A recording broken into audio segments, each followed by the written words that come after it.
प्यारे साथियों नमस्कार। आज की वीडियो में हम समास का खात्मा करने वाले हैं।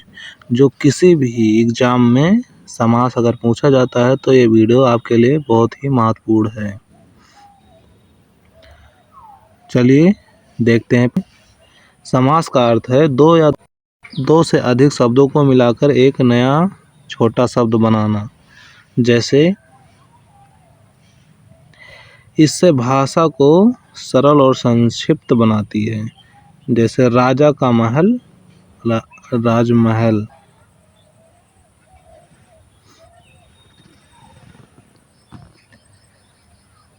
आइए देखते हैं समास के मुख्य प्रकार। हिंदी में कुल 6 प्रमुख समास होते हैं।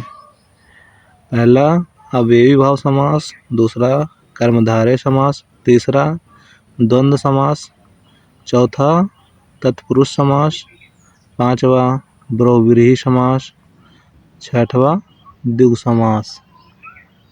ये हमारे 6 प्रमुख समास होते हैं।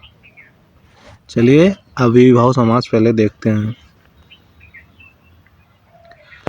अवयवी भाव समास में जहाँ पहला शब्द अवयव जैसे ऊपर, बिना, जैसे, प्रति, यथा आदि होते हैं उसे अवयवी भाव समास कहते हैं।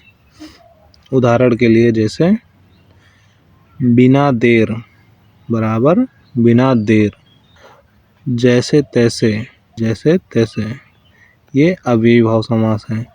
यानी कहने का मतलब है जिसमें पहला शब्द ऊपर, बिना, जैसे, प्रति, यथा आदि होता है, ये सब अवयवी भाव समास कहलाता है।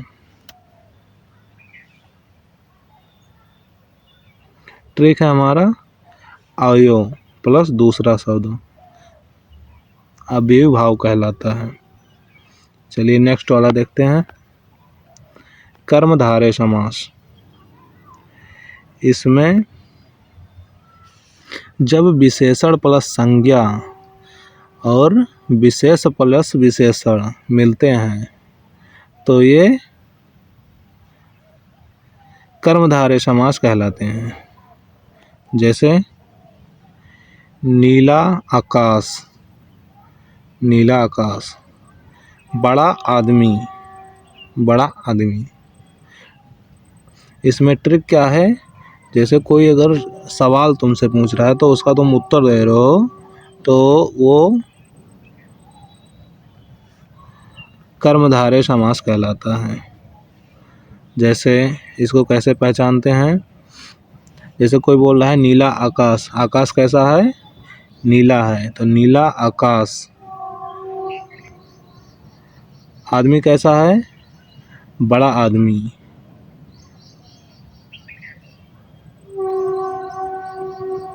ये कर्मधारय समास हो जाएगा। नेक्स्ट देखते हैं द्वंद्व समास में हम देखेंगे जब दोनों शब्द समान महत्व के होते हैं और जोड़े जा सकते हैं, ये हमारे द्वंद्व समास कहलाते हैं। जैसे राम और लक्ष्मण, ये जोड़े जा सकते हैं और दोनों एक ही समान के हैं। सुख और दुख, ये भी जोड़े जा सकते हैं और एक ही समान के हैं। और दिन और रात, ये भी जोड़े जा सकते हैं और एक ही समान के होते हैं। इसमें द्वंद्व समास कहलाते हैं। ट्रिक है बीच में और लगाओ तो वो द्वंद्व समास हो जाता है। जैसे राम और लक्ष्मण, सुख और दुख, दिन और रात, ये हमारे द्वंद्व समास कहलाते हैं। नेक्स्ट देखते हैं तत्पुरुष समास। जब पहला शब्द दूसरे पर निर्भर करता है तो इसको तत्पुरुष समास कहते हैं। इसमें 6 भेद होते हैं: कर्ता, क्रम, कारण, करण, अपादान, संबंध, अधिकरण। उदाहरण जैसे राजा का महल, ये संबंध तत्पुरुष है। दूध का गिलास ये अधिकरण तत्पुरुष है। ट्रिक, जहाँ का, के, की, से, में पर लगाया जा सके वो तत्पुरुष कहलाता है, तत्पुरुष समास कहलाता है। नेक्स्ट देखते हैं बहुव्रीहि समास। ये देखते हैं, जिसमें बने शब्द का अर्थ बाहर किसी और पर लागू होता है उसे बहुव्रीहि समास कहते हैं। जैसे नीली आँख वाला, तो ये व्यक्ति पर लागू हो रहा है तो इसे बहुव्रीहि समास कहते हैं। जैसे किसी और पर लागू हो उसे बहुव्रीहि समास कहते हैं। लंबे हाथ वाला, ये दीर्घ हस्त है, ये भी बहुव्रीहि समास में आता है। और इसमें ट्रिक है, जिसके पास वाला अर्थ आए तो बहुव्रीहि समास होता है। आई समझ में? चलिए नेक्स्ट देखते हैं द्विगु समास। द्विगु समास में हम देखते हैं, जब पहले शब्द में संख्या हो उसे हम द्विगु समास कहते हैं। जैसे दोपहर, इसमें हो जाएगा दोपहर, ये द्विगु समास है। सात समुद्र, सप्त समुद्र, इसमें द्विगु समास है। तो ट्रिक है हमारा संख्या प्लस संज्ञा, यानी अगर संख्या आ जाए जिस शब्द में पहले तो हमारा द्विगु समास कहलाता है।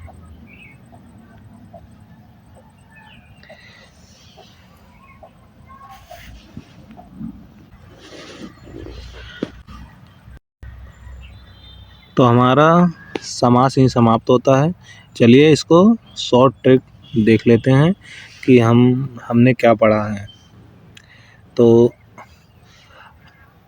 अव्ययीभाव समास में हम जैसे, बिना, जैसे, प्रति, ये सब अगर आगे लगा हो तो ये अव्ययीभाव समास कहलाता है।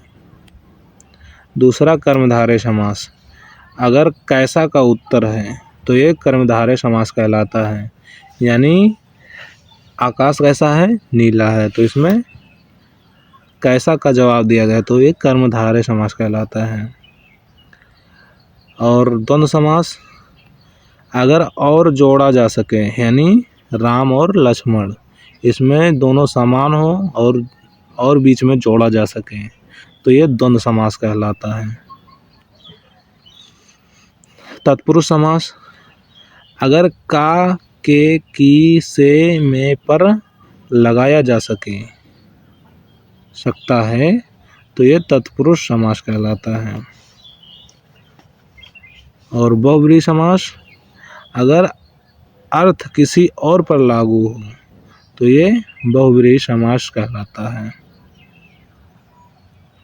और छठवा है द्विगु समास, अगर संख्या है, यानी शब्द में अगर संख्या है तो ये द्विगु समास कहलाता है। तो दोस्तों यहीं पर हमारा वीडियो ख़त्म होता है। अगर आपको वीडियो पसंद आया हो तो लाइक, शेयर, सब्सक्राइब ज़रूर करें। और इसी प्रकार हम और भी ट्रिक वाला वीडियो लाते रहेंगे। इसके लिए सब्सक्राइब करें, नोटिफिकेशन ऑन कर लें। ठीक है, धन्यवाद।